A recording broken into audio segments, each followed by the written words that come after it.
I had a great career.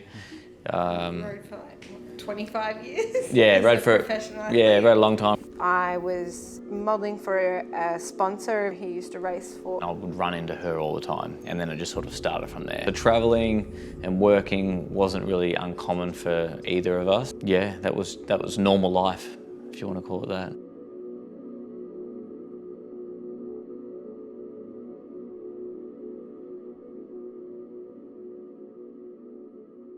Supercross it's right in the middle where it doesn't get enough exposure that it needs in order for the athletes to get paid enough for the risk that's involved. A team manager once told me this, that we're just like light bulbs. You know, once you start to flicker, they just put a new one in, and it's like really tough. I've had to go through it, but there's people that have had to go through it harder than what I have.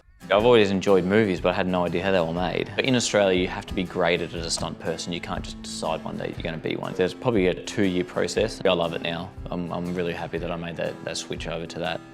There's a void that I'll never be able to feel, but I won't stop me from trying at least. You camp a lot when you're younger, and then you get to a time where you probably camp less because things just sort of take over, and then you start camping again. You realise how important it was. I guess you take it for granted how special it has been outside. It was like a really important thing to my parents, and we did a lot of camping and hiking, and it was always outdoors because we were 3 wild children that were very hard to control. They let us run wild outside, and you know, we would always be getting dirty, climbing trees, swimming in the water, snorkeling, meet the right partner, and you both have that similar interest in the outdoors. Now we've got our own little family that we're doing it with. And we did a lot of camping. They were the horrendous trips, the ones with the 40 tent poles and big tarps, and there's a bit of wind, and the next minute it's like 40 metres down the beach and the tent's collapsing. Then you learn that if you have the right gear, then you can go here and maybe you can go there, and then you can camp for longer and be more comfortable. You find your very specific camping style. So we've just got that versatility and the freedom. We literally can pack the car within 15 minutes and go.